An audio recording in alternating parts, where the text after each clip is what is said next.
إن الحمد لله الذي هدانا لهذا وما كنا لنهتدي لولا أن هدانا الله والحمد لله نحمده ونستعينه ونستغفره ونؤمن به ونتوكل عليه ونعوذ بالله من شرور أنفسنا ومن سيئات أعمالنا من يهده الله فلا مضل له ومن يضلل فلا هادي له ونشهد أن لا إله إلا الله وأن محمدا عبده ورسوله أما بعد শুকরিয়া মহান জাহানের অধিপতি মহান জাহানের রিজিক দাতা সৃষ্টিকর্তা পালনকর্তা খালেক মালিক মহান রব্বুল আলামিনের দরবারে যার তৌফিকে আজকে আমরা এখানে উপস্থিত হতে পেরেছি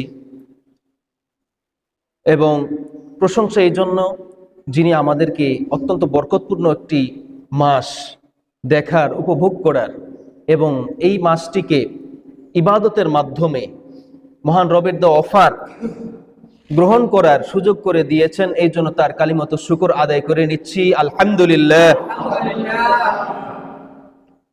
মহান রবের শুকরিয়া যদি আমরা আমাদের হায়াতের 24 ঘন্টাও সিজদার মধ্যে কাটিয়ে দেই, আল্লাহ রাব্বুল আলামিনের যে দয়া প্রতিনিয়ত প্রতি মুহূর্তে আমাদের উপরে যেই রহমত, তার এই রহমতের কৃতজ্ঞতা শুকরিয়া আদায় করা শেষ হবে না। তা আমরা আশা করি যে আমরা এই সামান্য বয়সে সামান্য হায়াতে যে সামান্য ইবাদত করি, আল্লাহ রাব্বুল আলামিন যেন এই ইবাদতকে লক্ষ কোটি গুণ বৃদ্ধি করে আমাদের আমলনামায় লিখে দেন। সকলে বলি আমিন। আল্লাহ রাব্বুল আলামিন এই রমজান যেভাবে আমাদেরকে প্রতিপালন করার তৌফিক দান করেছেন, আমরা আল্লাহ রাব্বুল আলামিনের কাছে প্রার্থনা করি, দোয়া করি আল্লাহ রাব্বুল আলামিন যেন আগামী রমজান পর্যন্ত আমাদের হায়াতকে যেন বৃদ্ধি করে দেয় এবং সেই রমজান যেন আমরা এইভাবেই উত্তম ইবাদতের মাধ্যমে তাসবিহ তাহলিল কোরআন তেলাওয়াতের মাধ্যমে উদযাপন করতে পারি। আল্লাহ রাব্বুল আলামিন আমাদের সেই তৌফিক দান করুন। সকলে বলি আমিন। অত্যন্ত বরকতপূর্ণ একটি মাস। একদিক থেকে আমরা আল্লাহর শুকরিয়া আদায় করব, শুকরিয়া আদায় করি যে আল্লাহ তাআলা আমাদেরকে এই বরকতপূর্ণ মাসটা দেখার মতো হায়াত দান করেছেন। অনেকেই এই হায়াতের আগেই চলে গেছে, রমজানের আগেই বা রমজানের মাঝখানে পরিপূর্ণ করতে পারে নাই, চলে গেছে। আল্লাহ তাআলা আমাদেরকে অত্যন্ত পছন্দ করে এই রমজানটা পালন করার সুযোগ করে দিয়েছেন, এর জন্য তার প্রশংসা। আর একটি আফসোসেরও বিষয় যে বরকতপূর্ণ মাসটা আমাদের মধ্য থেকে চলে গেল, এটা আফসোসের।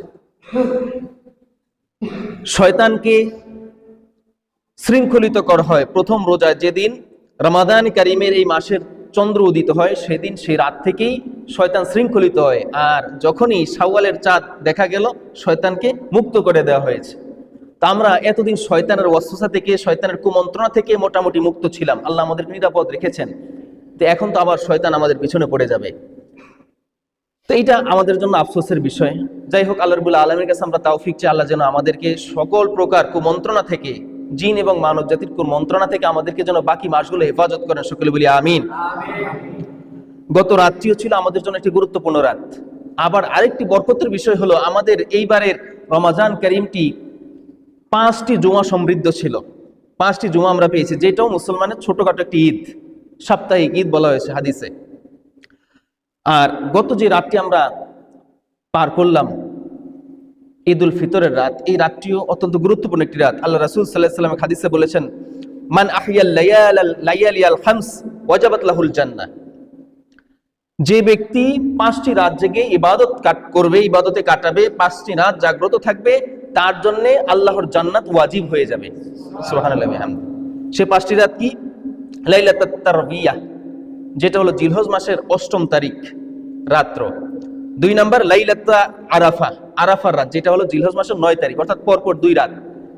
এই গেল 2টি। আর 3 নম্বর রাত হলো লাইলাতুন নাহর, কুরবানির রাত্র, অর্থাৎ 10 তারিখ। একইভাবে 8, 9 এবং 10, এই 3টা রাত। এরপরে ওয়ালাইলাতুল ফিতর, ঈদুল ফিতরের রাত, অর্থাৎ এই গত যে রাতটা আমরা অতিবাহিত করলাম, এই রাত জেগে যারা ইবাদত করবে আল্লাহ রাব্বুল আলামিন, আল্লাহ রাসূল বলেছেন তাদের জন্য জান্নাত ওয়াজিব হয়ে যাবে। আর সর্বশেষ রাতটি হলো লাইলাতান নিসফু মিন শাবান, মধ্য শাবানের রাত্রি, অর্থাৎ শবে বরাতের রাত্রি, যেটাকে আমরা শবে বরাত বলি, লাইলাতুল মুবারাকা। আল্লাহ রাব্বুল আলামিন যাদেরকে এই রাত্রে জেগে ইবাদত করার তৌফিক দান করেছেন আলহামদুলিল্লাহ, যাদের তৌফিক হয় না আল্লাহ রাব্বুল আলামিন যেন সামনের দিনগুলোতে এই রাত্র জাগার তৌফিক দান করেন, সকলে বলি আমিন। আমরা ঈদ পালন করি। ঈদ শব্দের অর্থ হলো উৎসব। ঈদ শব্দের অর্থ কি? উৎসব। আমরা এটাকে আনন্দ মুখর পরিবেশে উদযাপন করি। এই উৎসবটা ইসলামের দেওয়া। আমাদের কিছু উৎসব আছে রাষ্ট্রীয় উৎসব, কিছু আছে সামাজিক উৎসব, আর কিছু আছে ধর্মীয় উৎসব, দ্বীনি উৎসব। আমরা যে উৎসবটা ঈদের মাধ্যমে পালন করি এটা হলো আমাদের ধর্মীয় উৎসব, দ্বীনি উৎসব। রাষ্ট্রীয় উৎসব কোনটা? যেমন 16ই ডিসেম্বর, 26শে মার্চ, তারপরে আবার পয়লা বৈশাখ উদযাপন করে, এগুলো রাষ্ট্রীয় অনুষ্ঠান, রাষ্ট্রীয় দিবস। আর আমাদের সামাজিক অনুষ্ঠান কেমন, যেমন বিবাহ শাদী ইত্যাদি, বা সুন্নতে খাতনা, এইগুলো অনুষ্ঠান করে উদযাপন করি, এটা হলো সামাজিক। তো যাই হোক, এই ঈদের শুরুটা হলো কিভাবে? আল্লাহ রাসূল সাল্লাল্লাহু আলাইহি সাল্লাম যখন কাফিরদের অত্যাচারে দীর্ঘদিন যাবৎ, প্রায় 13 বছর যাবৎ মক্কায় কাফিরদের অত্যাচার সহ্য করলেন, করার পরেও তিনি মক্কায় থেকে গেলেন দাওয়াতের স্বার্থে। কারণ জুলুম অবিচারের ভয়ে যদি চলে যাইতেন তাইলে মক্কায় ইসলাম প্রতিষ্ঠিত হইতো না, মক্কায় মানুষ ইসলাম গ্রহণ করতো না, মানুষ নিরক্ষর থাকতো, মানুষ ইসলাম চিনত না, আল্লাহ রাসূল চিনত না। এই জন্য রাসূল সব চূড়ান্ত ধৈর্য ধারণ করে মক্কায় থেকে গেছেন 13টি বছর। কয় বছর? 13 বছর মক্কায় দাওয়াতি কাজ করেছেন। সর্বশেষ ইসলামের স্বার্থে, দ্বীনের স্বার্থে, আল্লাহর নির্দেশে তিনি মক্কা ছেড়ে যখন মদিনায় হিজরত করলেন, যখন দারুন নদওয়ায় কুমন্ত্রণা গৃহে যখন মক্কার কাফিরেরা সিদ্ধান্ত নিল যে মুহাম্মদকে কোনোভাবেই ঘায়েল করা যাইতেছে না, না কথা দিয়া, না কাজ দিয়া, না অত্যাচার করে কোনোভাবেই মুহাম্মদকে আটকানো যাচ্ছে না সাল্লাল্লাহু আলাইহি সাল্লাম, সুতরাং এবার তাকে মেরে ফেলতে হবে। এই চূড়ান্ত সিদ্ধান্ত যখন হয়ে গেল, এবং রাসূলুল্লাহ সাল্লাল্লাহু আলাইহি সাল্লামের অভিভাবক, দুনিয়াতে কোনো অভিভাবক ছিল না একমাত্র আল্লাহ ছাড়া। তার দাদাও মারা গেলেন, তার বাবা তো আগেই মারা গেল, তার মাও মারা গেলেন শৈশবে, এবং তার চাচাও যখন মারা গেল, এবং এমনকি হযরত খাদিজাতুল কুবরা রাদিয়াল্লাহু তাআলা আনহা তিনিও যখন মারা গেলেন, তখন তিনি অভিভাবক, দুনিয়ার অভিভাবক শূন্য হয়ে গেছেন একেবারেই। তার কাছের বলতে আর দুনিয়াতে কেউ ছিল না সাহাবায়ে কেরাম ছাড়া। সাহাবীরা তখন যারা ইসলাম গ্রহণ করেছে তারাও ছিল একটু দুর্বল, সমাজের দুর্বল শ্রেণীর, ধন সম্পদ ছিল না, নিরীহ বা সাধারণ মানুষ আমাদের মতো। তো যার ফলে রাসূলুল্লাহ সাল্লাল্লাহু আলাইহি ওয়াসাল্লাম কোনো অভিভাবক ছিল না। আল্লাহ তাআলা তার জীবনের নিরাপত্তার স্বার্থে তাকে নির্দেশ দিলেন হিজরত করার জন্য। তিনি যখন হিজরত করে মদিনায় গেলেন, যাওয়ার পরে দেখলেন ওইখানের মদিনার অধিবাসীরা 2টা দিন, বছরের 2টা দিন আনন্দ উদযাপন করে।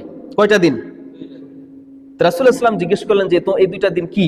তো তারা বলল, ইয়া রাসূলুল্লাহ, আমরা এই 2টা দিন আগে থেকেই উদযাপন করে আসছি, খেলাধুলা করি, বিভিন্ন অনুষ্ঠান বা আনন্দ উৎসব করি। এই 2টা দিন আমরা, এই 2টা দিনের নাম হলো নওরোজ আর মেহেরজান। আমরা বলি ঈদুল ফিতর আর ঈদুল আযহা, আর ওইটার নাম ছিল নওরোজ আর মেহেরজান। কি নাম ছিল? নওরোজ আর মেহেরজান। মানুষের নাম, মেয়েদের নামও রাখে অনেকে। তো ওদের উৎসবের নাম ছিল এই 2টা। তাহলে রাসূল সাল্লাল্লাহু আলাইহি ওয়াসাল্লাম তখন বললেন, ইন্নাল্লাহা ক্বাদ আবদালাকুম বিহিমা খায়রাম মিনহুমা ইয়াউমাল আযহা ওয়া ইয়াউমাল ফিতর। আল্লাহ রাসূল ঘোষণা দিলেন যে তোমাদের জন্য আল্লাহ তাআলা এই 2 দিনের চাইতে কল্যাণকর আরো 2টা দিন দান করেছেন। বলি আলহামদুলিল্লাহ, আলহামদুলিল্লাহ। সেই 2টা দিন কি? ইয়াউমাল আযহা ওয়া ইয়াউমাল ফিতর। একটা হলো ঈদুল ফিতরের দিন, আরেকটা হলো ঈদুল আযহার দিন। আল্লাহ রাসূল সাল্লাল্লাহু আলাইহি ওয়াসাল্লাম মূলত কাফির মুশরিকরা যা করে এটার বিপরীত করতে হবে।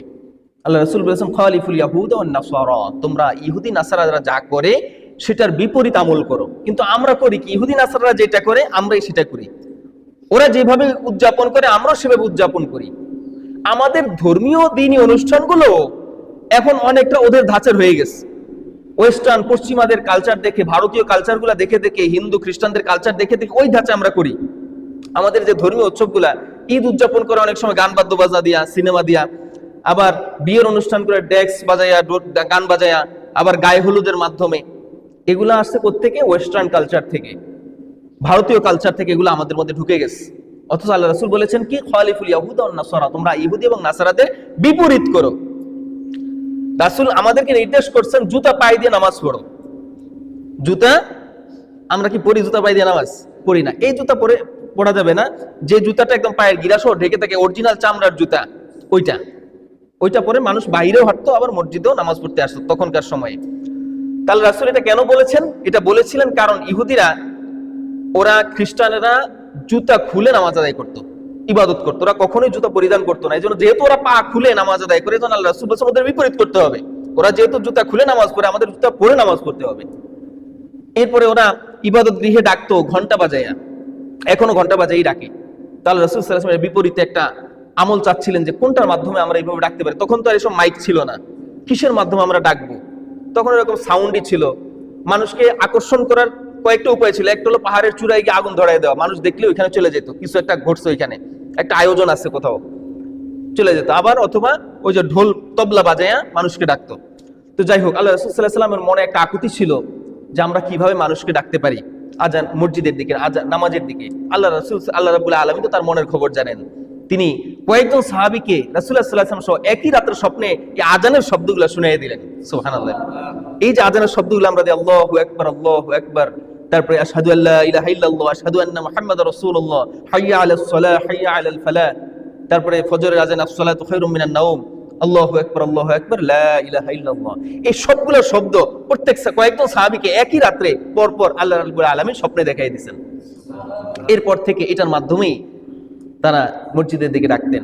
অর্থাৎ কাফির মুশরিকরা যেটা করবে আমাদের সেটা বিপরীত আমল করতে হবে, ওরা যেটা করবে এটা বিপরীত করতে হবে। তবে ওরা যদি আমাদেরকে অনুসরণ করে লাবাস, কোনো সমস্যা নেই। ওরা আমাদের অনুসরণ করে। রবীন্দ্রনাথ ঠাকুর দাড়ি রাখছে না? রাখছে দাড়ি। এখন আমরা যদি দাড়ি রেখে, এটা কি রবীন্দ্রনাথকে দেখে রাখবো, রাসূলুল্লাহকে দেখে রাখবো?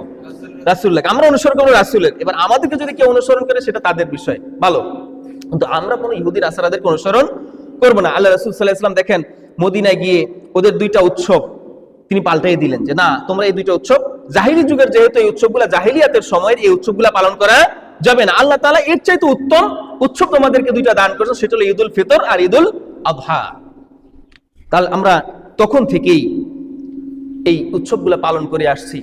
আর মুসলমানরা যে উৎসব পালন করে আর অমুসলিম মুশরিক ইহুদি নাসারা কাফিররা যে উৎসব পালন করে, এই উৎসবের মধ্যে একটা মূল পার্থক্য হলো ওদের উৎসবগুলোর মানে হলো খাই খাই হইচই। এই ওদের উৎসবের কোনো উপকারিতা নাই।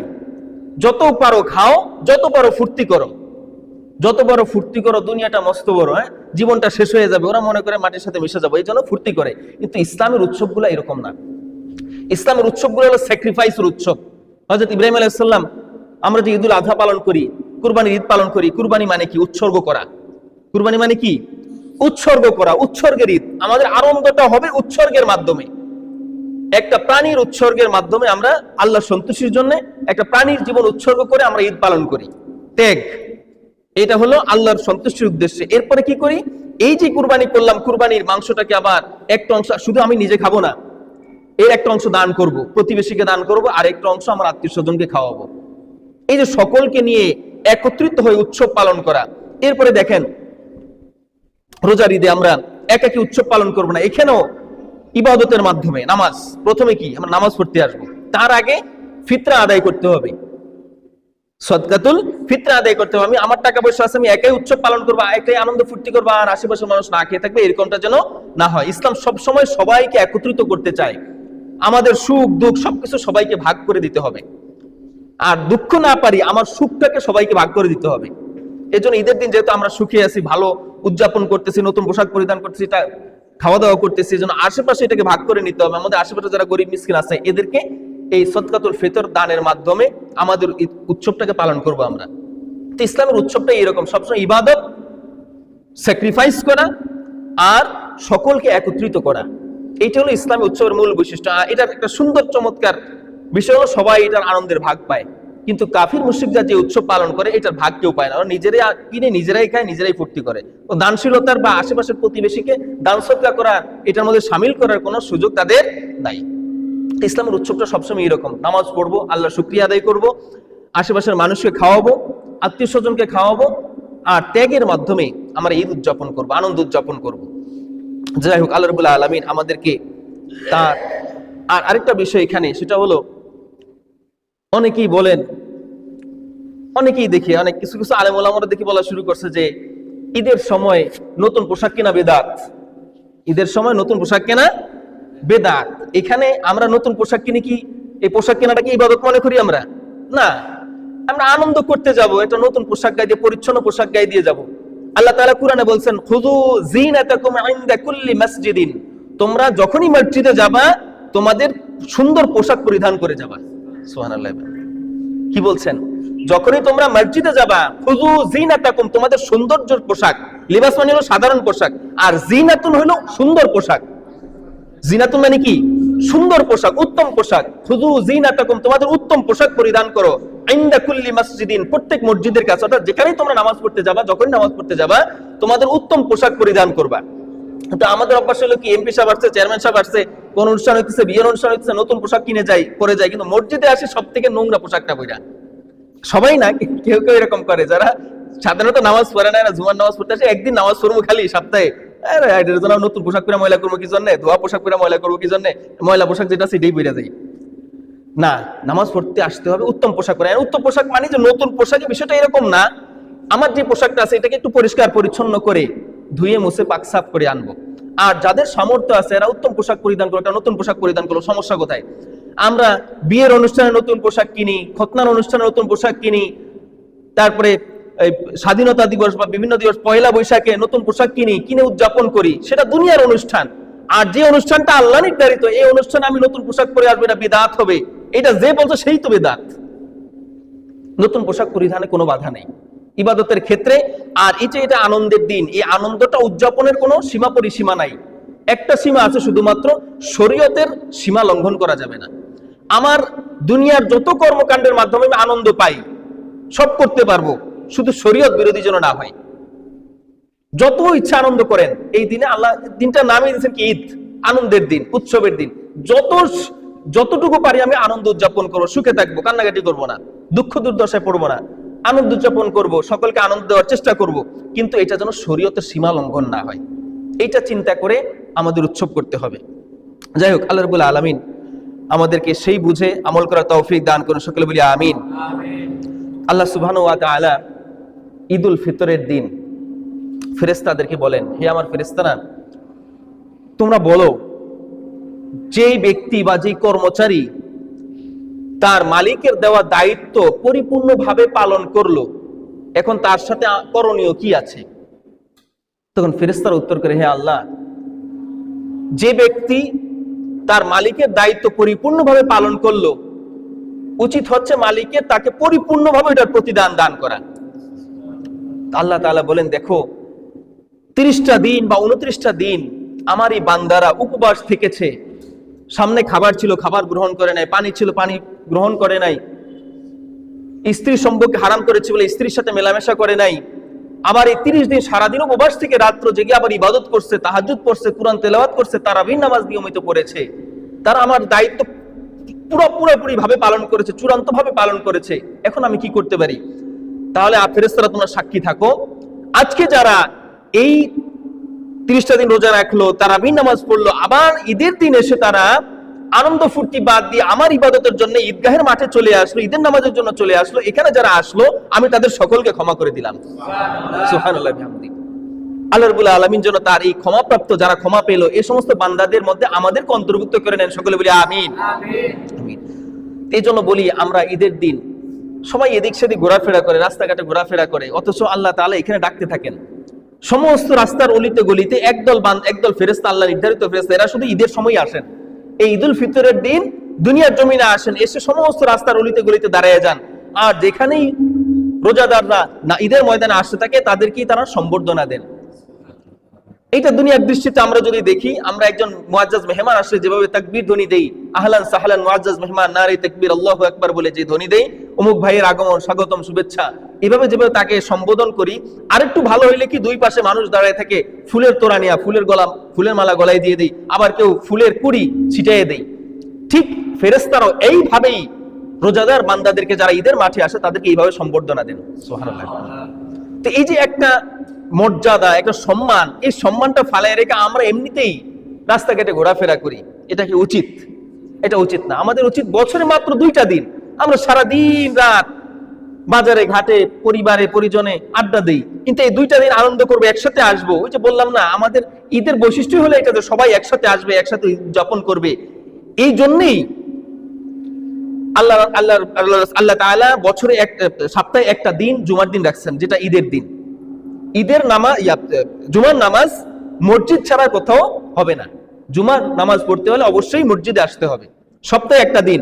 অন্যান্য 5 ওয়াক্ত নামাজ আমরা বিভিন্ন কর্মের তাগিদে এইদিক সেদিকে নামাজ আদায় করি, কিন্তু আল্লাহ চেয়েছেন যে অন্তত সপ্তাহে একটা দিন একটা গ্রামের মানুষ, একটা এলাকার মানুষ সবাই একত্রিত হয়ে নামাজ আদায় করুক, আমার ইবাদত করুক, সবার মধ্যে সাক্ষাৎ হোক একটা দিন সপ্তাহে। আবার আল্লাহ তাআলা চেয়েছেন যে বছরে অন্তত 2টা দিন একটা পুরো কয়েকটা গ্রামের মানুষ এসে একসাথে নামাজ আদায় করুক। তো যেহেতু এটা মসজিদে আদায় করা সম্ভব না, এই জন্য আল্লাহ তাআলা, আল্লাহ রাসূল এটাকে মাঠেই আদায় করতেন।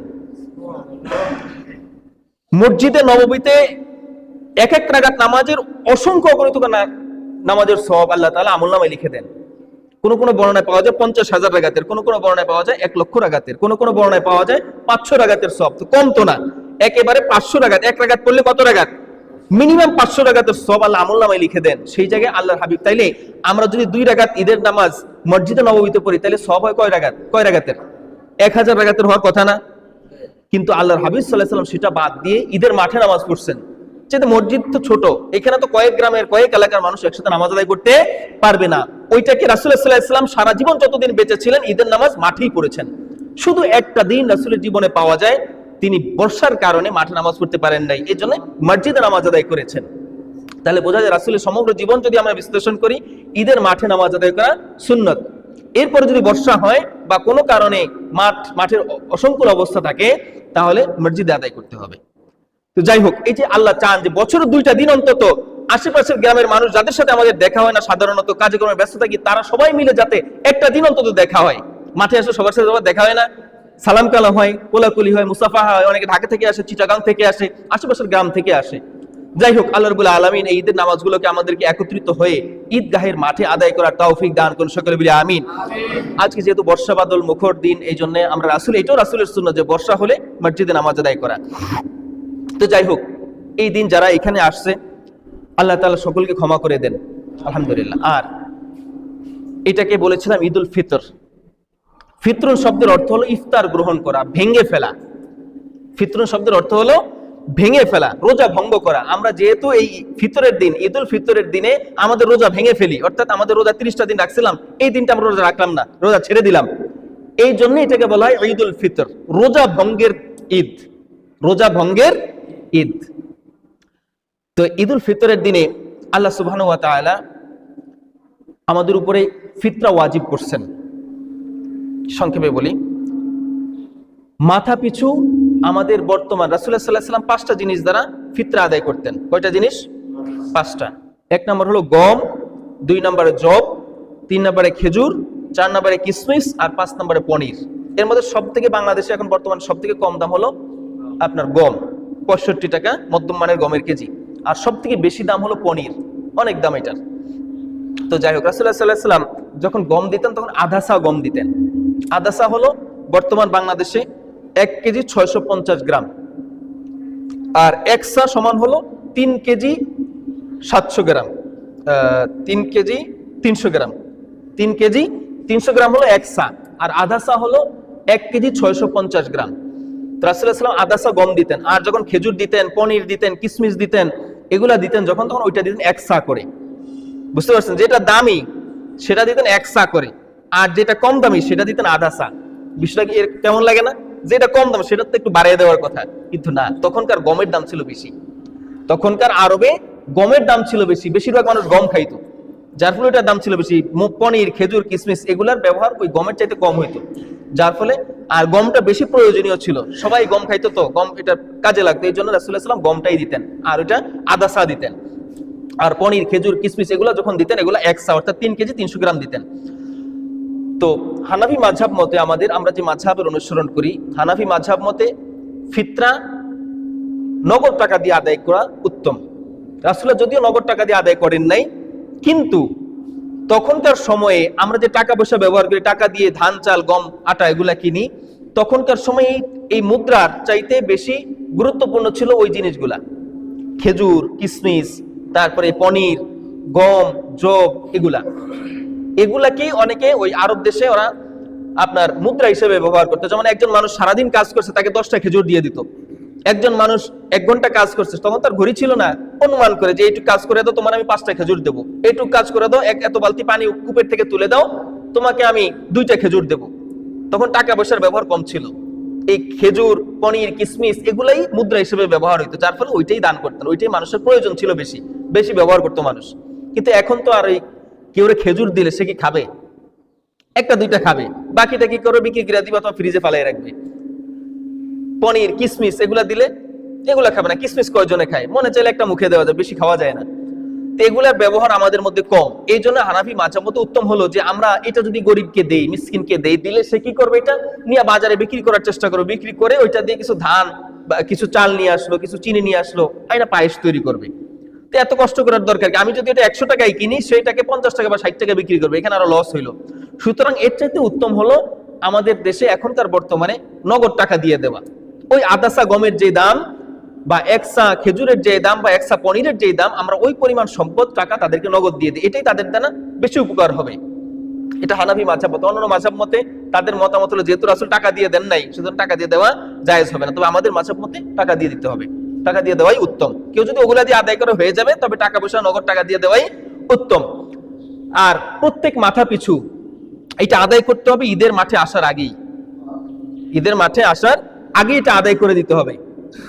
মাথা পিছু গমের হিসাবে যদি আমরা ধরি, আদাসা গমের দাম 110 টাকা। আপনার পরিবারে, আমাদের পরিবারে যারা আছেন, আশেপাশে যারা আছেন, আমাদের পরিবারে যারা আছে, যে কজন সদস্য, একটা সন্তান যদি গতকালকে সূর্যাস্তের আগে জন্মগ্রহণ করছে, আজকে ঈদ, চাঁদের রাত আসার আগে, অর্থাৎ আসরের পরে, মনে করেন গতকাল আসরের পরে, মাগরিবের আগে, সূর্যাস্তের আগে একটা বাচ্চা যদি জন্মগ্রহণ করে, তারও ফিতরা আদায় করতে হবে। তবে সূর্য অস্ত যাওয়ার পরে যদি জন্মগ্রহণ করে, তাহলে আর দরকার নেই। আর যেই লোকটা বেঁচে ছিল, মনে করেন একজন মুরব্বী মানুষ, সে মাগরিবের পরে, সূর্যাস্তের পরে মারা গেছে, তারও ফিতরা আদায় করতে হবে। মানে ফিতরা ওয়াজিব হওয়ার সময় হলো সূর্যাস্ত। শাওয়ালের মাস যখনই শুরু হয় সূর্যাস্তের মাধ্যমে, তখন থেকে ঈদুল ফিতর ওয়াজিব, ফিতরা আদায় করা ওয়াজিব হয়ে যায়। যেহেতু ওই মুরব্বী মানুষটা ঈদুল ফিতর পর্যন্ত বেঁচে ছিল, ওই রাত পর্যন্ত বেঁচে ছিল, তার ফিতরা আদায় করতে হবে। আর ওই শিশুটা যেহেতু জন্মগ্রহণ করছে সূর্যাস্তের আগে, সুতরাং তারও ফিতরা আদায় করতে হবে, সে সময়টা পাইছে। আর যদি কেউ সূর্যাস্তের পরে কোন একটা সন্তান জন্মগ্রহণ করে, তাহলে তার ফিতরা আদায় করতে হবে না, কারণ সে ওই সময়টা আসার পরে জন্মগ্রহণ করছে। বুঝতে পারছেন? তো আমাদের ঘরে বালেগ, নাবালেগ, এতিম যারাই আছে, আমাদের অধীনে প্রত্যেকের পক্ষ থেকে মিনিমাম ন্যূনতম 110 টাকা করে আদায় করে দিতে হবে। 5 জন যদি হয় 550 টাকা, 3 জন যদি হয় 330 টাকা, একজন হলে 110 টাকা আদায় করে দিতে হবে। আর এটা কাদের উপর ওয়াজিব? যাদের উপরে যাকাত ফরজ তাদের উপরেই না শুধু, এটা প্রত্যেক মুসলমানের উপরে ওয়াজিব। যাদের, আমার মনে করেন আমি আমার পরিবারের ভরণ পোষণ যা দরকার ঈদের দিন পর্যন্ত, সিন্নি সালাদ শুরু করে যা প্রয়োজন সবকিছু করলাম, করার পরে যদি আমার পকেটে 110 টাকা থাকে, এই 110 টাকা দিয়ে দিতে হবে।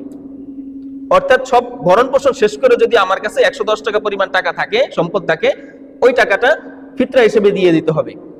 আর গরিব মিসকিন যারা আছেন, কেউ কেউ বলেছেন, কোন কোন ইমাম বলেছেন যে গরিব মিসকিন যারা আছে এরাও ফিতরা আদায় করতে হবে, যাদের কিছুই না এরাও ফিতরা আদায় করতে হবে। করার পরে কি হবে? তারা আদায় দিতেও পারবে, আবার ফিতরা গ্রহণও করতে পারবে। মনে করেন একজন মিসকিন একজনের ফিতরা দিল, সে কয়জনের ফিতরা দিল? সে মানুষ একা, একজনের ফিতরা দিল, কিন্তু সে এক গ্রামের অনেক মানুষের থেকে ফিতরা পাইলো, লাভ হইল না? সে তার জায়গায় আছে, কিন্তু তার লাভ হইলো, আর ওদিক থেকে সে সওয়াবও পেয়ে গেল, ফিতরা আদায় করা সওয়াবও পেয়ে গেল, আর ওদিক থেকে সে টাকা পয়সার মালিক হয়ে গেল। যাই হোক, আর এটা আদায় করতে হবে ঈদের আগে, ঈদের নামাজের আগে। তবে সাহাবায়ে কেরাম অনেকেই সচেতনতার কারণে, দেখা যায় ঈদের দিন ব্যস্ততার কারণে, এটা উত্তম সময় হলো ঈদের জামাতে আসার আগ দিয়ে এটা পরিশোধ করাটা মুস্তাহাব। তবে সাহাবায়ে কেরাম রাদিয়াল্লাহু তাআলা আনহু আজমাইন অনেকেই এটা ঈদের 2-1 দিন আগেও আদায় করেছেন, কারণ দেখা যায় ঈদের দিন অনেক ব্যস্ততা থাকে, আবার অনেক সময় ভুলে যাই, আবার অনেক সময় দেখা যায় এই সময়ে আশেপাশে ফকির মিসকিন পাওয়া যায় না, হঠাৎ করে পাওয়া যায় না। এই জন্য ঈদের 2 দিন বা সর্বোচ্চ 3 দিন আগেও তারা আদায় করেছেন, এটা আদায় করা যাবে। যাক, এটা গত জুমা আমরা আলোচনা করেছিলাম, আপনারা যারা ছিলেন না তাদের জন্য আর কি। যাই হোক, আর এটা কেন? এক হাদিসে আসছে, ফারাদ রাসূলুল্লাহ সাল্লাল্লাহু আলাইহি সাল্লাম সাদকাতাল ফিত্রি তুহরাতান লিস-সাইমি মিনার রাফাসি ওয়াল লাগwi ওয়া তু'মাতান লিল মাসাকিন। আল্লাহ রাসূল সাল্লাল্লাহু আলাইহি সাল্লাম বলেছেন, আল্লাহ রাসূল সাল্লাল্লাহু আলাইহি সাল্লাম সাদকাতুল ফিতরটা ওয়াজিব করেছেন 2টা কারণে। কয়টা কারণে? 2টা কারণে। এক নম্বর কারণ হলো তুহরাতান লিস-সাইম, রোজাদারের পবিত্রতার জন্য। কিসের থেকে? মিনাল লাগwi ওয়ার রাফাস। এক নম্বর হলো তার অনর্থক বেহুদা কথা এবং কাজের কারণে যেই তার অপবিত্রতা আসছে, তার রোজার যে ক্ষতি হয়েছে, এটার কাফারা হিসেবে। আর একটা হলো কি মিনাল লাগওয়ে ওর রাফাস, আরেকটা হলো অশ্লীলতা। কোন একজন রোজাদার রোজা রাখছে, রোজা রেখে স্ত্রীর সাথে হয়তো মেলামেশা করে না, কিন্তু কাছাকাছি গেছে, এরপরে দেখা যায় আশেপাশে কারোর সাথে ঝগড়া ফাসাতে গালিগালাজ করছে, মুখে অশ্লীল বাক্য ব্যয় হয়েছে, বা কারো গীবত শেকায়েত করছে, কবিরা গুনাহ করছে। এই যে রাফাস, অশ্লীলতা, রাফাস শব্দের অর্থ হলো অশ্লীলতা, এর মধ্যে মোটামুটি সবকিছু চলে আসে, কবিরা গুনাহ সগীরা গুনাহগুলো চলে আসে। তো সে রোজা রেখে, এটার কারণে তার রোজা ভাঙে নাই, রোজা রেখে কবিরা গুনাহ করার কারণে তার রোজা ভাঙে নাই ঠিক, কিন্তু রোজার তো ক্ষতি হয়েছে। ক্ষতি হয়েছে না রোজার? আমরা যদি নামাজের মধ্যে সুন্নত বাদ দিয়ে দিই, তাহলে আমাদের নামাজ হবে না? শুধু ফরজ আর ওয়াজিব আদায় করলে আমাদের নামাজ হয়ে যাবে, কিন্তু সুন্নতগুলো বাদ দেওয়ার কারণে নামাজের ক্ষতি হবে না? এই যে ক্ষতি হলো, এই ক্ষতিটা পোষায় নেওয়ার জন্য আল্লাহ তাআলা এটার কাফারা হিসেবে যে রোজাদার যার জন্য পরিপূর্ণ রোজার প্রতিদান পায়, এই সদকাতুল ফিতর আল্লাহ তাআলা ওয়াজিব করছেন, রাসূলুল্লাহ সাল্লাল্লাহু আলাইহি ওয়াসাল্লাম ওয়াজিব করছেন। কেন? রোজাদারের যে রোজা রেখে মানসিক ভুল ত্রুটি, একটা মানুষ তো দুর্বল, ইংরেজিতে বলে টু ম্যান ইজ ইরর, প্রত্যেকটা মানুষই ভুল করে, ভুলের ঊর্ধ্বে কেউ না। আল্লাহ তাআলা বলেছেন খুলিকাল ইনসানু যায়িফা, প্রত্যেক মানুষকে দুর্বল করে সৃষ্টি করা হয়েছে। সামান্যতেই সে হাহুতাশ হয়ে যায়, অল্পতেই কান্নাকাটি শুরু করে দেয়, অল্পতেই একেবারে দুশ্চিন্তাগ্রস্ত হয়ে যায়, অসুস্থ হয়ে পড়ে। তা আমরা দুর্বল, আমাদের দ্বারা ভুল ত্রুটি হবেই। তো একজন রোজাদার, আল্লাহ তাআলা চান একজন রোজাদার যাতে তার পরিপূর্ণ যাজা, ওই যে বললাম ফেরেশতাদেরকে সাক্ষী রেখে আল্লাহ বলেন যে পরিপূর্ণভাবে আমার ইবাদত করলো তার প্রতিদান কি। তা আল্লাহ চান যে রোজাদার যেহেতু এত কষ্ট করে রোজা পালন করছে, সেজন্য এই রোজার প্রতিদান পেতে গিয়ে কোনো যাতে কমতি না আসে, এই জন্য আল্লাহ তাআলা এই রোজার যে ভুল ত্রুটিগুলো হলো, রোজার যে ক্ষতি হলো সামান্য, এই ক্ষতিটা পুষায় নেওয়ার জন্য আল্লাহ রাসূল সাল্লাল্লাহু আলাইহি ওয়াসাল্লাম আমাদের উপর সদকাতুল ফিতরকে ওয়াজিব করেছেন। সুবহানাল্লাহি ওয়া বিহামদিহি, আলহামদুলিল্লাহ, যাতে আমরা রোজার পূর্ণ প্রতিদান পাইতে পারি। এটার দ্বারা আমরা যে অশ্লীলতা করেছি, যে ভুল ত্রুটি আজে বাজে কথা কর্মকাণ্ড করেছি, দেখেন এখানে কিন্তু দুইটা কথা বলেছে। একটা তো অশ্লীলতা, অশ্লীলতা তো হারাম, অশ্লীলতা, অশ্লীল প্রত্যেকটা কাজ, প্রত্যেকটা কথা এগুলা এবং প্রত্যেকটা সিনারি দেখাও হারাম, এবং অশ্লীল কথা শোনাও হারাম। আর এখানে আরেকটা কথা আল্লাহ রাসূল বলেছেন, সেটা হলো মিনাল লাগবি। লাগবন শব্দের অর্থ হলো অনর্থক কোনো কথা বলা, অনর্থক কোনো কাজ করা। তাইলে বোঝা যায় এটাও একটা অপরাধ, প্রয়োজন নাই, যদি এটা গুনাহের কাজ না, কিন্তু এটাও একটা অপরাধ। এটা কবিরা গুনাহ না, কিন্তু এটা একটা অপরাধ। প্রত্যেকটা অনর্থক কথা, প্রত্যেকটা অনর্থক কাজ থেকেই আমাদের অশ্লীলতা শুরু হয়, প্রত্যেকটা অনর্থক কাজ থেকেই আমাদের কবিরা গুনাহ সগীরা গুনাহ শুরু হয়। শয়তান প্রথমেই আপনার ঘাড়ে কবিরা গুনাহ চাপাই দিবে না, প্রথম আপনাকে দিয়ে ভালো ভালো কথা বলাইবে, এরপর আস্তে আস্তে কিছু অতিরিক্ত কথা বলাইবে, এরপর আস্তে আস্তে অতিরিক্ত হইতে হইতে এটা সীমা পার হয়ে যাবে। সীমা পার হয়ে যাওয়ার পরই এটার শালীনের মধ্যে থাকে না, অশ্লীল হয়ে যায়। এই জন্য যেই কাজ আমাকে অশ্লীলতার দিকে নিয়ে যাবে, যেই কাজ আমাকে পাপের দিকে নিয়ে যাবে, ওই কাজটাই অনর্থক কাজ, ওই কাজটাই করাই আল্লাহ তাআলা নিষেধ করেছেন। সূরা মুমিনুনের শুরুতে আল্লাহ বলেছেন কদ আফলাহাল মুমিনুন, নিশ্চিত মুমিনরা সফল হয়েছে, আল্লাযীনা হুম ফি সালাতিহিম খাশিউন, যারা নামাজের মধ্যে বিনয়ী হয়েছে, আল্লাযীনা হুম আনিল লাগওয়ি মুরিদুন, আর যারা বেহুদা কথা কর্মকাণ্ড থেকে নিজেদেরকে বিরত রাখছে। এই সূরার শুরু দিকে 7টা গুণের কথা আল্লাহ বলছেন যে এই 7টা গুণ যাদের মধ্যে আছে তারা সফল, সেসব মুমিনেরা নিশ্চিত সফল। তার মধ্যে 1 নাম্বার গুণ ছিল যারা নামাজের মধ্যে বিনয়ী হয়, একদম একনিষ্ঠভাবে আল্লাহ নামাজ আদায় করে দুনিয়ার কোনো চিন্তা ভাবনা করে না। আর 2 নাম্বার গুণটাই হলো কি আল্লাযীনা হুম আনিল লাগওয়ি মুরিদুন, যারা বেহুদা অনর্থক কথা এবং কাজ থেকে নিজেদেরকে বিরত রাখে। সুবহানাল্লাহ, এইটা 7টা গুণ বলছেন, নামাজের পরেই এটার স্থান দিচ্ছেন, তাহলে এটার গুরুত্ব কি কম? অনর্থক কথা, অনর্থক কাজ, এটার থেকে যারা বেঁচে থেকে আল্লাহ তাআলা বলছেন তারাই সফল কাম। তাহলে রাসূলও এই হাদিসে বলেছেন যে রোজাদার রোজা রেখে তার মানবীয় দুর্বলতার কারণে যে সমস্ত অনর্থক কথাবার্তা বলছে, বেহুদা কথাবার্তা বলে ফেলছে, এই অপরাধ থেকে মুক্ত করার জন্য, অপরাধ থেকে তাকে পবিত্র করার জন্য, তুহরাতাল লিস-সাইম, এই রোজাদারকে পবিত্র করার জন্য আল্লাহ তাআলা, আল্লাহ রাসূল সাল্লাল্লাহু আলাইহি ওয়াসাল্লাম এই সদকাতুল ফিতরে আমার জন্য ওয়াজিব করেছেন। আর ফিতরা কাকে দেওয়া যাবে? ফকির এবং মিসকিন। যাকাত দেওয়া যায় 8 শ্রেণীর লোককে, বর্তমানে 7 শ্রেণীর লোককে দেওয়া যায়, কিন্তু সদকাতুল ফিতরে ফিতরাটা সামান্য টাকা, তো এটা শুধুমাত্র ফকির আর মিসকিনকে দেওয়া যাবে। অর্থাৎ যার কিছুই নাই, একেবারে ঘর বাড়ি টাকা পয়সা, এক বেলার খাবার আছে, শুধু পরের বেলা কি খাবে জানে না। আবার যার ছোট কোনো একটা ঘর আছে কিন্তু খাবার ব্যবস্থা নাই, থাকলেও কি আনে কি খায়, দিন আনে দিন খায়, এরকম অবস্থা যাদের, এদেরকে বলা হয় ফকির বা মিসকিন। এই 2 শ্রেণীর মানুষকে দেওয়া যাবে। আর সে যদি হয় আপনার আত্মীয়, তাহলে তাকে আগে দিতে হবে। এরকমটা না যে আমার আত্মীয়, এরা দেওয়া যাইব না, এরকমটা না। আপনার সব থেকে কাছের যে সেই বেশি হকদার আপনার এই সদকা পাওয়ার। এমনকি জাকাতেরও ক্ষেত্রে আপনার সব থেকে কাছের আত্মীয় যে, রক্ত সম্পর্কিত আত্মীয় যে, সেই বেশি হকদার। তবে এখানে বাবা এবং মা এদেরকে দেওয়া যাবে না, এবং নিজের ঔরসের যে সন্তান আছে এদেরকেও দেওয়া যাবে না। কারণ বাবা মায়ের ভরণ পোষণ করা আমার জন্য ওয়াজিব, সেটা আমার নিজের টাকা থেকে দিতে হবে। আর এই ফিতরাটা তো আমার টাকা না, ফিতরাটা তো গরিবের হক। সুতরাং গরিবের হকটা আমি বাবা মাকে খাওয়াইতে পারবো না, বাবা মাকে আমার হকের থেকেই খাওয়াইতে হবে। এবং আমার সন্তান সন্ততি যারা আছে এরা আমার অধীনে, এদেরকেও আমার হক দিতে হবে। আমি মারা গেলে আমার সম্পদের মালিক তো এরাই, সুতরাং এদেরকে আমার এখান থেকেই খাওয়াইতে হবে। ওই ফিতরার টাকা বা জাকাতের টাকা সন্তানকে দেওয়া যাবে না। এভাবে নিচের দিকে সন্তান নাতি পুতি যারা আছে এদেরকে দেওয়া যাবে না। আবার উপরের দিকে বাবা মা, এদের উপর দিকে যারা আছে দাদা দাদি নানা নানি, এদেরকেও দেওয়া যাবে না। তবে আপনার আপন ভাই, আপনার আপন বোন যদি গরিব মিসকিন হয় তাদেরকে দিতে পারেন, এটা সব থেকে বেশি সওয়াব হয়। আপনি আশেপাশের মানুষকে দিলে যতটুকু সওয়াব হবে তার থেকে ডাবল সওয়াব হবে যদি আপনি আপনার আত্মীয়কে দান করেন।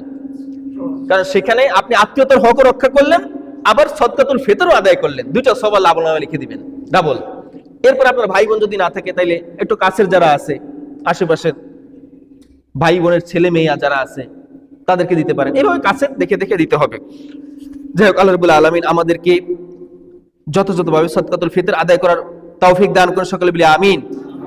এবং এই ফিতরার মাধ্যমে আমাদের রোজা রাখতে গিয়ে যে সমস্ত সগীরা গুনাহ কবিরা গুনাহ ভুল ত্রুটি হয়েছে, আমাদের রোজার যে ক্ষতি হয়েছে, আল্লাহ তাআলা এই সমস্ত ক্ষতিকে পুষিয়ে নেওয়ার তৌফিক দান করুন, সকলে বলি আমিন। এবার দেখেন, রোজাটা আমরা যারা রোজা রেখেছি তারাও 30 দিন খাইছি না? আর যারা রাখি নাই তারাও কি 30 দিন খাইছি না?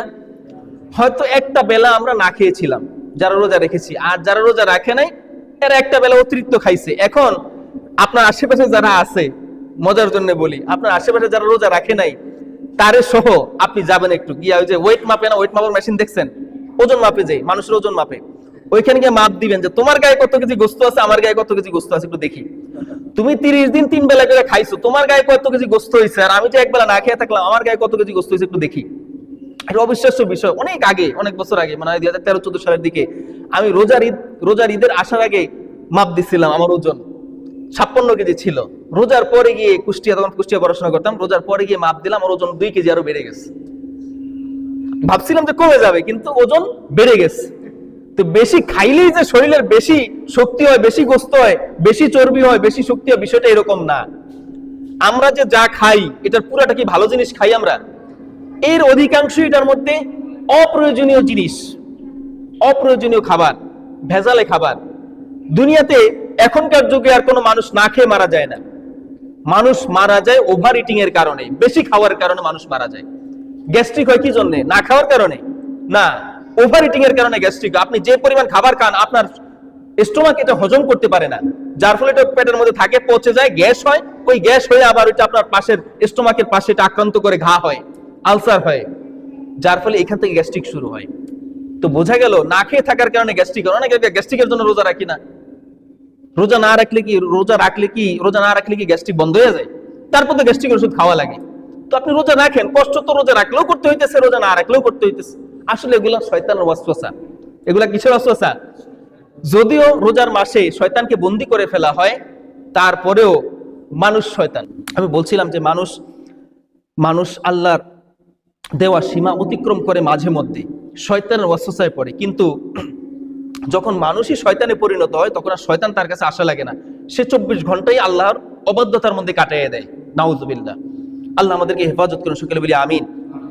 তো রোজা যারা এতদিন রাখে নাই তাদের কাছে একটু নিজেকে চোরের মতো মনে হয়েছে না? চার দোকানে গিয়ে লুকায় লুকায় খাওয়া লাগছে, একটু পান খাওয়া লাগছে, বিড়ি খাওয়া লাগছে।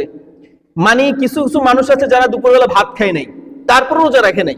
বাসা তো রান্না বান্না অনেকেরই হয় না, বেশিরভাগ মহিলারা রোজা রাখে, তারা রান্না বান্না করে না। দেখা যায় স্বামীরা কি করে, তখন বাইরে গিয়ে বাজারে 1 কাপ চা খায় দুপুরবেলা। এই শুধু চাটুকু খাওয়ার জন্য, একটা বিড়ি খাওয়ার জন্য, একটা পান খাওয়ার জন্য একটা ফরজ রোজা ত্যাগ করে দিল। কত ভয়াবহ ব্যাপার। আল্লাহ রাসূল সাল্লাল্লাহু আলাইহি সাল্লাম কুরবানির ঈদ সম্পর্কে বলছেন, এই ঈদ না, কুরবানির ঈদ সম্পর্কে বলছেন, মান ওয়াজাদা সাআতান ফালাম ইউদহি ফালা ইয়াকরাবান্না মুসাল্লানা। যে ব্যক্তি কুরবানি করার সুযোগ পাইল, কুরবানি করার সামর্থ্য থাকা সত্ত্বেও কুরবানি করলো না, সেজন্য আমার ঈদগাহের কাছে না আসে, খবরদার। নাউযুবিল্লাহ। কিসের কথা বলছেন?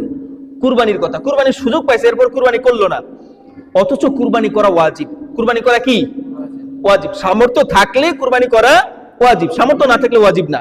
আবার অন্যান্য মাযহাবে, শাফিঈ মাযহাবে কুরবানি করা সুন্নতে মুআক্কাদা, কুরবানি করা সুন্নতে মুআক্কাদা, অর্থাৎ না করলেও কবিরা গুনাহ হবে না, কিন্তু আমাদের মাযহাব মতে এটা করা ওয়াজিব।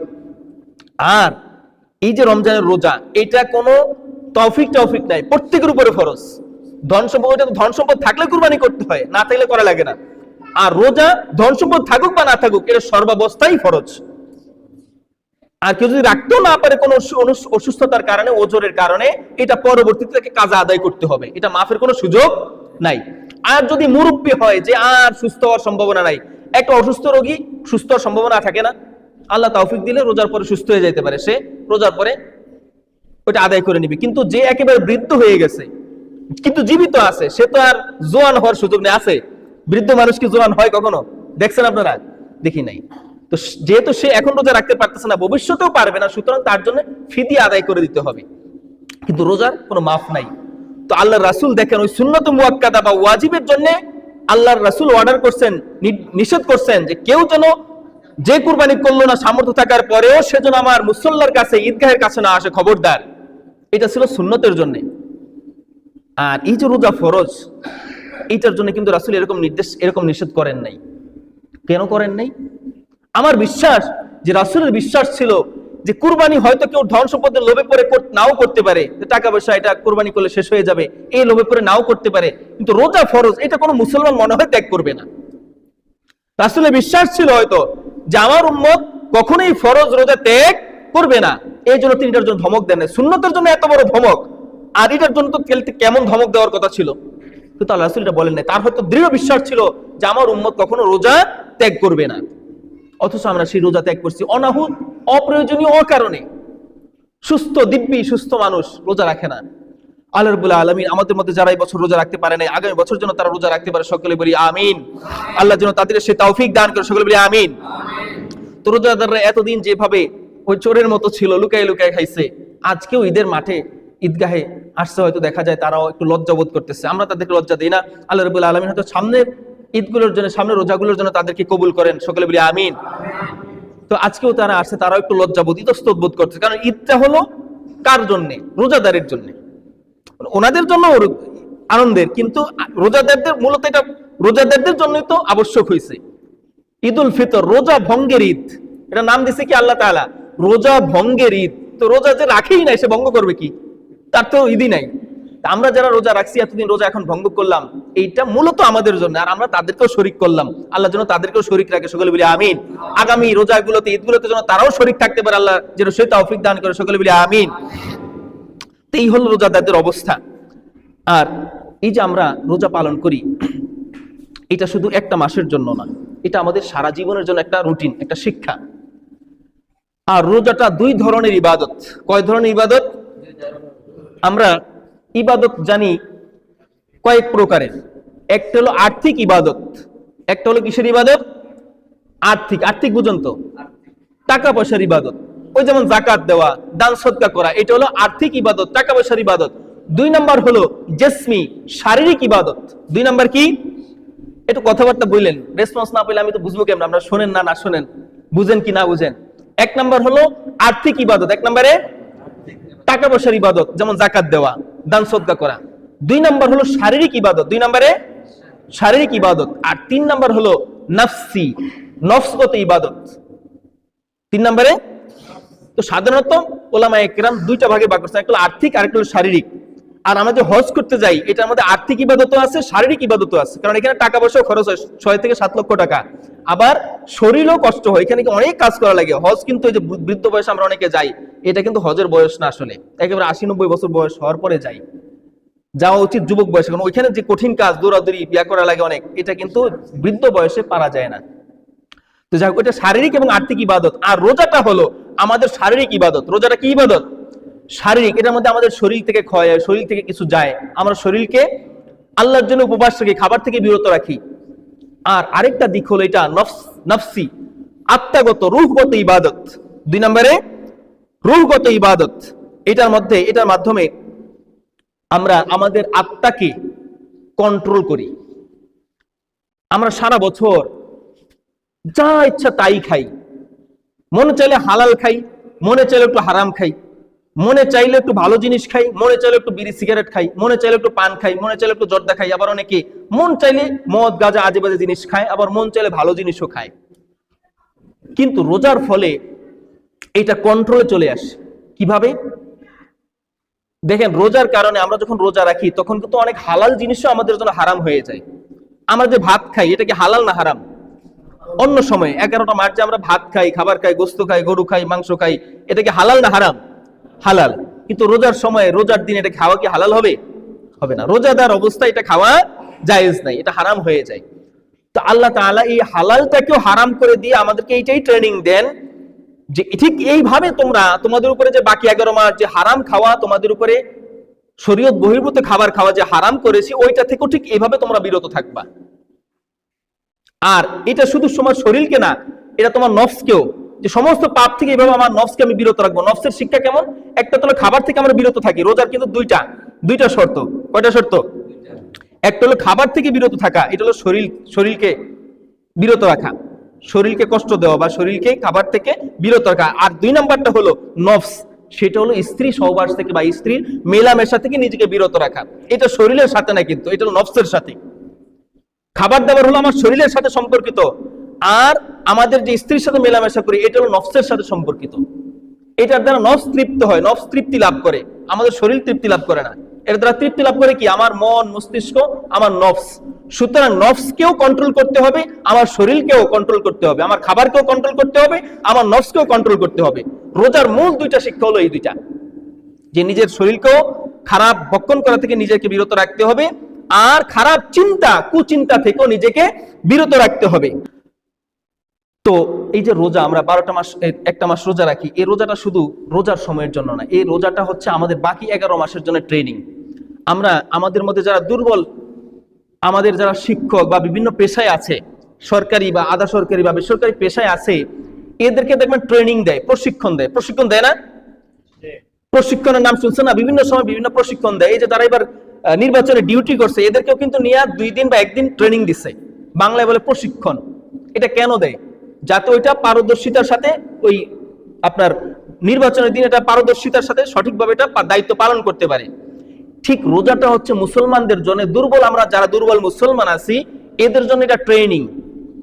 দুর্বল মুসলমানের জন্য রোজাটা কি? একটা ট্রেনিং, যে বাকি 11টা মাস যে আমরা অপরাধ করি, পাপ করি, খারাপ কাজ করি, এই কাজগুলো যেন না করি। এই রোজার 1টা মাস যে কাজগুলো আমরা করেছি, বাকি 11টি মাসও যেন আমরা এই কাজগুলোকে বহাল রাখি, এই কাজগুলোই করে যাই, এটার জন্য এটা একটা ট্রেনিং।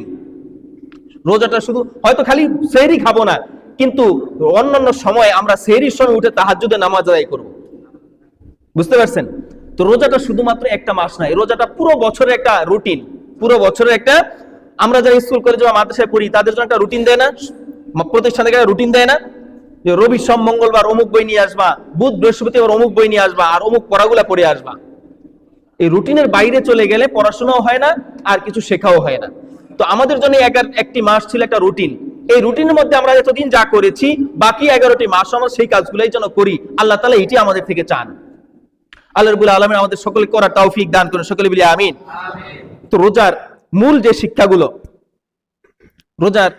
শিক্ষাগুলো, একে আমি কয়েকটা ভাগে ভাগ করছি। 1 নাম্বার হলো, রোজার 1 নাম্বার শিক্ষা হলো অতি ভোজন করা যাবে না। অতি ভোজন মানে কি? আমরা যে খাবার পাইলেই 4 হাতে 5 হাতে 1 হাতে পুরা খায়া ফেলাই, এরকম খাওয়া যাবে না। যারা ওভার ইটিং করে, আমি বলছিলাম যে যারা ওভার ইটিং করে, অতিরিক্ত খায়, এদেরই সমস্যা হয় বেশি, এরাই অসুস্থতায় পড়ে বেশি। কিন্তু যারা মাঠে ঘাটে খাটে কিন্তু খাবার খায় কম, এরা সুস্থ সবল থাকে, একদম মৃত্যুর আগ পর্যন্ত সুস্থ সবল থাকে। যুবক যারা, আমাদের মুরব্বী যারা এক সময় যুবক ছিল, এরা যারা পরিশ্রম করেছে, এরা বৃদ্ধ বয়সে এসে সুস্থ সবল আছে। আর যারা যুবক বয়সটা হেলায় ফেলায় কাটাইছে, শুয়ে বয়ে কাটাইছে, খাইয়া কাটাইছে অতিরিক্ত, এরা অল্প বয়সী অসুস্থ হয়ে যায়। এই জন্য ওভার ইটিং করা যাবে না, নিয়ন্ত্রিত খাবার খাইতে হবে। রোজার শিক্ষাটা হলো এইটা, যে এতদিন 2 বেলা খাইছো, তুমি বেঁচে ছিলা, সুতরাং 1 বেলা খেয়েও মানুষ বাঁচতে পারে। তার মানে 1 বেলা খাইতে হবে বিষয়টা এরকম না, তবে সীমিত পরিমাণে খাইতে হবে। প্রায় রাসূলুল্লাহ সাল্লাল্লাহু আলাইহি ওয়াসাল্লাম একটা সুন্নাহ সম্পর্কে বলি, সেটা হলো আল্লাহ রাসূল সাল্লাল্লাহু আলাইহি ওয়াসাল্লাম 3 আঙ্গুলে খাইতেন। কয় আঙ্গুলে? কনিষ্ঠ আর এই অনামিকা। কনিষ্ঠ আর অনামিকা এই 2টা বাদে, এটাকে বলে মধ্যমা, এটাকে বলে তর্জনী, আর এটাকে বলে বৃদ্ধ। এই 3টা আঙ্গুলে খাবার খাইতেন। সুবহানাল্লাহ বলবেন না? 3 আঙ্গুলে খাবার গ্রহণ করতেন। যদি এটা আমাদের দ্বারা সম্ভব না, কারণ আমরা অত ধৈর্য নাই, পেটে ক্ষুধা নাই, তারপরও এই যে বসে বসে ঘন্টার পর ঘন্টা খাবো, এই ধৈর্য আমাদের হয় না, আমরা অধৈর্য। রাসূলুল্লাহ সাল্লাল্লাহু আলাইহি ওয়াসাল্লাম 3 আঙ্গুলে খাইতেন। এটা একটা সায়েন্টিফিক ব্যাখ্যা দিছি, অনেকে জানেন অনেকে জানেন না, শুনেন নাই, উপস্থিত ছিলেন না। সেটা হলো, খাবার যখন আমাদের স্টোমাকে যায়, এই খাবারটা আমার কতটুকু খাবার প্রয়োজন, এই তথ্যটা আমার ব্রেনে যায়। এই ব্রেনে যাইতে সময় লাগে 20 থেকে 30 মিনিট। কয় মিনিট লাগে? 20 থেকে 30 মিনিট। এটা আমার কথা না, এটা মেডিকেল সায়েন্স যারা পড়ছেন, ডাক্তার যারা আছেন, এনাদের কথা। আমরা এই যে খাবারটা খাইলাম, এই খাবারটা ব্রেনে যেতে সময় লাগে কয় মিনিট? 20 থেকে 30 মিনিট।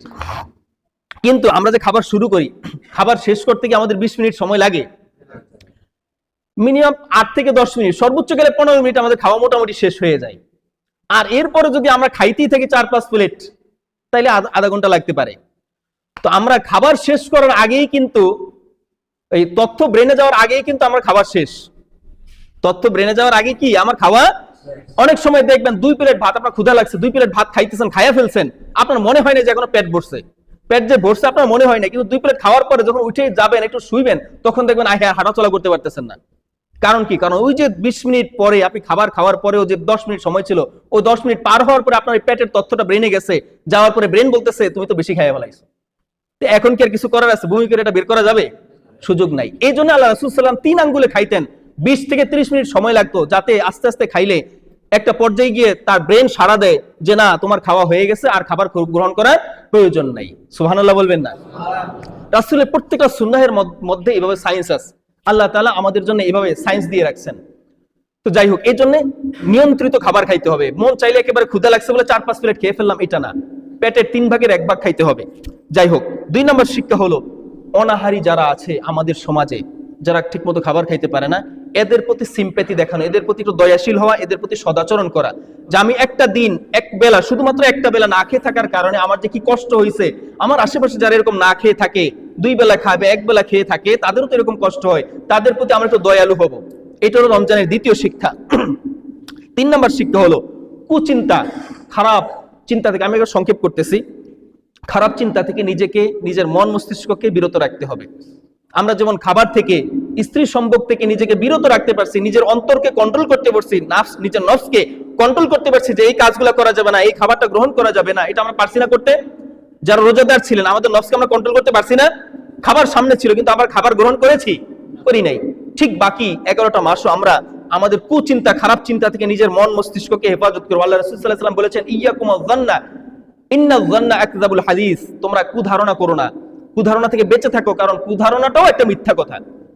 আপনি যে কারো সম্পর্কে কিছু বলেন নাই, কিন্তু মনে মনে ধারণা করছেন সেই কাজটা করছে মনে হয়, খারাপ একটা ধারণা করলেন, এটাও একটা মিথ্যা কথা। অর্থাৎ আপনি আপনার নিজের নফসকেই মিথ্যা কথা বলাইছেন, যদিও কারোর সাথে এই কথাটা বলেন নাই, কিন্তু নিজের মনে মনে মিথ্যা কথা, মিথ্যা ধারণা করছেন। এটা থেকে বেঁচে থাকতে বলছেন। আল্লাহ রাব্বুল আলামিন বলছেন, ইজতানিবু কাসীরাম মিনাজ যান্নি ইন্না বা'দাজ যান্নি ইসম। হে মুসলমান, হে ঈমানদারগণ, তোমরা কুধারণা থেকে, খারাপ ধারণা থেকে বেঁচে থাকো। কিছু কিছু কুধারণা পাপও হয়। যাই হোক, কুধারণা থেকে আমাদের সমাজে অনেক বিশৃঙ্খলা দেখা যায়। আমরা একটা মানুষের প্রতি খারাপ ধারণা করে অনেক সময় এটা বলে ফেলি, বলে ফেলার কারণে কি হয়, এটা একটা বড় আকার ধারণ করে, যে অমুকে মনে এই কাজটা করছে, এই চুরিটা মনে অমুকে করছে। এই যে বলে ফেলি, বলে ফেলার কারণে এই কথাটা আবার বাস্ট হয়ে যায়, এইটা সে আরেকজনকে গিয়ে বলে, আরেকজনকে বলে, এভাবে যখন তার কানে পৌঁছায়, তখন সে আইসা ধরে, তুমি এই কাজটা কেন করলে, আমি তো এই কাজ করি নাই, এই কাজের সাথে জড়িত ছিলাম না, আমি তো এলাকায় ছিলাম না। এই যে খারাপ ধারণা করলাম, এই ধারণাটা একসময় কথায় পরিণত হয়, আর কথা থেকেই ফিতনা ফাসাদ সৃষ্টি হয়। আল্লাহ রাব্বুল আলামিন আমাদেরকে এই সমস্ত খারাপ ধারণা থেকে বেঁচে থাকার তৌফিক দান করে, সকলে বলি আমিন। 5 নাম্বার হলো তাহাজ্জুদে জাগ্রত হওয়া। রমজানের 5 নাম্বার শিক্ষা হলো তাহাজ্জুদে, আমরা সেহরি খাইতে উঠছি না, সুবে সাদিকের আগেই তাহাজ্জুদের নামাজ আদায় করার সময়, ঠিক ওই সময়টাতে আমরা সাহরি খাওয়ার জন্য উঠেছি। তো এখন তো আর সাহারি নাই, আমরা যেন তাহাজ্জুদ আদায় করার জন্য ওই সময়টাই উঠি। দেখবেন এ রোজা চলে গেছে, তো কয়েকদিন দেখবেন সাহারির সময় আপনি এমনি সজাগ হয়ে যাবেন। ওই যে আপনার নফস ওই কাজটা করতে অভ্যস্ত, সকালে উঠতে আপনার ব্রেন মস্তিষ্ক ওইটা করতে অভ্যস্ত, সকালে উঠতে অভ্যস্ত হয়ে গেছে। এখন আপনি সাহারির সময় সাহারি না খাইলেও এই কয়েকটা দিন, 1-1.5 সপ্তাহ দেখবেন সাহারির সময় আপনি এমনি সজাগ হয়ে যাচ্ছেন। যদি সজাগ হয়ে যান, বুঝতে পারবেন যে আল্লাহ তাআলা চান আপনি এখনই উঠে তাহাজ্জুদে নামাজ আদায় করেন। তো তাহাজ্জুদের নামাজটা আমরা একটু চালু রাখার চেষ্টা করব। আল্লাহ রাব্বুল আলামিন কবুল করুন, সকলে বলি আমিন। আর 5 নম্বরে, রমজানের 5 নম্বর শিক্ষা হলো ঈশার নামাজ আদায় করে দ্রুত ঘুমিয়ে যাওয়া, ঈশার নামাজ আদায় করে দ্রুত ঘুমিয়ে যাওয়া। আল্লাহ রাসূল সাল্লাল্লাহু আলাইহি ওয়াসাল্লাম এই কাজটা করতেন, কিন্তু আমরা এটার বিপরীত কাজ করি। আমরা এটার বিপরীত কাজ করি, সেটা হলো কি আমরা সারা রাত্র ফজরের আগ পর্যন্ত জেগে থাকি। যেই ফজরের আজান হয় আমাদের যুব সমাজ তখন ঘুমায় যায়, মানে ফজর আজান দিছে এখন ঘুমানোর সময়, এবার ঘুমাও। এরপরে সারাদিন ঘুমায়, 10টা 11টা পর্যন্ত 12টা পর্যন্ত ঘুমায়, এরপরে উঠে বাকি কাজকর্ম করে না, খাবার দাবার একটু ফুর্তি টুর্তি করে। এই কিন্তু রাসূলুল্লাহ সাল্লাল্লাহু আলাইহি ওয়াসাল্লামের সুন্নাহ ছিল তিনি ঈশার নামাজ পড়ার সাথে সাথে ঘুমিয়ে যেতেন আর শেষ রাতে তাহাজ্জুদ পড়ার জন্য উঠতেন। তো আমরা কি করছি এতদিন, যে আমরা সন্ধ্যার রাতে তারাবি নামাজ আদায় করে গিয়ে বাসায় কি করছি, রাতের খাবার খেয়ে সাথে সাথে ঘুমিয়ে গেছি, যে যদি তাড়াতাড়ি আমরা না ঘুমিয়ে যাই তাহলে সাহারিতে উঠতে পারবো না, সজাগ হইতে পারবো না, এই জন্য তাড়াতাড়ি ঘুমিয়ে গেছি। তো এই প্র্যাকটিসটা আমরা বাকি 11 মাসও ধরে রাখবো, আমরা তাড়াতাড়ি ঘুমিয়ে যাবো, ঈশার নামাজ পড়েই খাবার দাবার শেষ করে যত দ্রুত সম্ভব ঘুমিয়ে যাব। এটা হলো রমজানের 5 নম্বর শিক্ষা। 6 নম্বর, সময় নিষ্ঠা, সময়ের গুরুত্ব দেওয়া। আমরা একটা বাংলায় প্রবাদ আছে, সময়ের মূল্য বুঝে করেন যারা কাজ তারা আজ স্মরণীয় জগতের মাঝ। সময়ের মূল্য দিয়ে যারা পাংচুয়াল ছিলেন, ডিসিপ্লিন ছিলেন, তারা জীবনে সফল হয়েছেন প্রত্যেকটা জায়গায়। সময়কে যারা গুরুত্ব দিয়েছেন, রোজাটা একটা সময়ের শিক্ষা দেয়, সেটা হলো কি ঠিক 4:09 সাহারির সময় শেষ হয়ে যাবে, সুতরাং এই সময়ের আগে আমাকে আধা ঘন্টা আগে উঠতে হবে। আধা ঘন্টা আগে উঠে ফ্রেশ হয়ে দাঁত ব্রাশ করে খাবার দাবার 20 মিনিটের মধ্যে শেষ করতে হবে, শেষ করে 10 মিনিট রেস্ট নিয়ে আবার মসজিদে যাইতে হবে। একটা একদম সময়ের সাথে ওতপ্রোতভাবে জড়িত।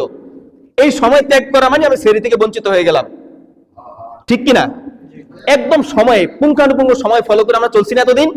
আবার দেখেন আমার ইফতারের সময় আমরা ঠিক 5:09 বা 5:07 আমার ইফতারের সময় হবে, বা 6:09 6:07 ইফতারের সময় হবে, আমরা সবকিছু গুছগাছ করে প্রস্তুতি নিয়ে একেবারে বসে থাকি, সামনে যে আজান হবে সাথে সাথে আমরা ইফতার গ্রহণ করব। সময়ের সাথে একদম আল্লাহ রাসূল বলেছেন যে ইফতার সময় হওয়ার সাথে সাথে ইফতার করে নাও, দেরি করা যাবে না। তাড়াতাড়ি ইফতার করা সুন্নাত, মুস্তাহাব, আর দেরি করে সাহারি খাওয়াটা মুস্তাহাব। তা আমরা সময়ের দিকে তাকিয়ে যেভাবে সময় মেনটেন করে চলেছি, প্রত্যেকটা কাজ একটা রুটিনের মধ্যে নিয়ে আসছি, আমাদের বাকি 11টা মাসও প্রত্যেকটা কাজ এভাবে রুটিনের মধ্যে নিয়ে আসতে হবে। যেই সময় আমি এই কাজটা করবো, এই সময় এই কাজটা করবো, এবং 5 ওয়াক্ত নামাজের জন্য 10 মিনিট থেকে 20 মিনিট সময় বরাদ্দ রেখে দেবো। এই সময়টা আমি নামাজ পড়তে হবে। কাজকে বলো না আমার নামাজকে বলো না আমার কাজ আছে, কাজকে বলো আমার নামাজ আছে। আমরা তো গজল শুনি কিন্তু আমল করি না। নামাজকে বলা যাবে না আমার কাজ আছে, আমি নামাজ পরে পড়বো, বলুন কাজকে বলেন যে আমার নামাজ আছে, কাজ পরে করব। এইভাবে আপনার জীবনটাকে এই রোজার এই রুটিনটার মধ্যে নিয়ে আসতে হবে। এটা হলো রমজানের 6 নম্বর শিক্ষা। 7 নম্বর শিক্ষা হলো তারাবি নামাজের শিক্ষা। সেটা হলো আমরা ধৈর্যের সাথে 20 রাকাত নামাজ পড়া, কিন্তু একেবারে চারটিখানি কথা না। আমরা তো দুর্বল মানুষ, অসুস্থ মানুষ, অনেকে বসেও তারাবি নামাজ পড়ছেন, অনেকে বসতেও পারেন না, চেয়ারে বসেও নামাজ আদায় করছেন। এই যে 20 রাকাত একটানা, এরপর আবার ইশারা নামাজ আছে, বিতির নামাজ আছে, টোটাল 29 রাকাত নামাজ পড়া, এটা একেবারে সহজ কথা না। আবার যারা খতমে তারাবি পড়ছেন তাদের জন্য তো আরো কঠিন কথা। এই যে তারা ধৈর্য ধরে 29 রাকাত নামাজ একটানা আদায় করেছেন, এইটা ইসলামে এই রোজাটায় এই তারাবির নামাজটা আমাদের ধৈর্যের শিক্ষা দেয়। এর জন্য কোনো কিছুতেই ধৈর্য হারা হওয়া যাবে না। ওয়াস্তাঈনু বিস-সাবরি ওয়াস-সালাত, তোমরা আল্লাহর কাছে সাহায্য চাও নামাজ এবং ধৈর্যের মাধ্যমে। কিসের মাধ্যমে? নামাজ এবং ধৈর্যের মাধ্যমে। সেদিন একজনে বলতেছে মিস্ত্রি এখানে কাজ করতেছে, ধৈর্য ধরো আল্লাহ ফল দিবে। তাই আমি বললাম এরা নামাজ পড়ে নাই, আবার ওই দিন নামাজও পড়ে নাই, অনেকে রোজাও রাখে নাই। তাই আমি বলছি শুধু ধৈর্য ধরলে আল্লাহ সফলতা দিবে না, এর আগে 1 নম্বর শর্ত হলো নামাজ পড়তে হবে। আগে নামাজ পড়তে হবে, এরপরে ধৈর্য ধরতে হবে, এরপর আল্লাহ সাহায্য চাইতে হবে। সুতরাং রোজাটা আমাদেরকে একটা চূড়ান্ত ধৈর্যের শিক্ষা দেয়। কোনো কিছু উত্তেজিত হওয়া যাবে না। কেউ আপনাকে গালিগালাজ করলে রোজার শিক্ষা হচ্ছিল কি, যে কেউ যখন তোমার পায়ে পাড়া দিয়ে ঝগড়া করবে তুমি বলবে আনা সাইমুন আনা সাইমুন আনা সাইমুন। তুমি ঝগড়া করবে না, গালিগালাজ করবে না। সে যখন তোমায় গালিগালাজ করবে, উল্টাপাল্টা কথা বলে, তুমি বলে দিবে আমি রোজাদার, আমি রোজাদার, ভাই আমি রোজাদার, ওইখান থেকে চলে যাবা। এই যে ধৈর্য, রোজার 7 নম্বর শিক্ষা হলো ধৈর্য ধারণ করতে হবে। এই ধৈর্যটা আমাদেরকে বাকি 11 মাস ধরে রাখতে হবে। 8 নম্বর ত্যাগের শিক্ষা। সাহারি থেকে প্রচন্ড ঘুম, 10টার সময় তারাবি নামাজ পড়ে ক্লান্ত হয়ে, সারাদিন রোজা রেখে ক্লান্ত হয়ে, আবার তারাবি নামাজ পড়ে ক্লান্ত হয়ে আমরা ঘুমাইতে যাই। আবার এই ঘুমাইতে প্রায় 10টা-11টা বেজে যায়। আবার সেখান থেকে 4টার আগেই 3টায়, মাত্র কয় ঘন্টা ঘুম? 4 ঘন্টা। একজন মানুষ সুস্থ থাকার জন্য 6 ঘন্টা ঘুমানো লাগে, তা আমরা 4 ঘন্টার মাথায় সজাগ হয়ে যাই, চোখে প্রচন্ড ঘুম। এই ঘুম থেকে ঘুম ত্যাগ করে, বিছনা ত্যাগ করে শীতের মধ্যে আমরা উঠে যাই। কেন উঠে যাই? আমাকে সাহারি খাইতে হবে। এই যে আমাদের একটা ত্যাগ করলাম, আমরা নিজের স্যাক্রিফাইস করলাম, ঘুমের সাথে কম্প্রোমাইজ করলাম, যে এখন ঘুম না, এখন আমাকে সেহরি খাইতে হবে, এই ত্যাগটাকে আপনার বাকি 11 মাসও ধারণ করতে হবে। বুঝতে পারছেন? আল্লাহ রাব্বুল আলামিন যতটুকু আলোচনা হলো আজকে, আরো কথা ছিল কিন্তু শেষ করতে একেবারে সংক্ষেপ করে গেছি, যেহেতু সময় কম, সময় নষ্ট করব না। আল্লাহ রাব্বুল আলামিন যে আলোচনা হলো এরপর আমল করার সকলকে তৌফিক দান করে, সকলে বলি আমিন। ওয়া মা আসআলুকুম আলাইহি মিন আজরিন ইন আজরিয়া ইল্লা আলা রাব্বিল আলামিন।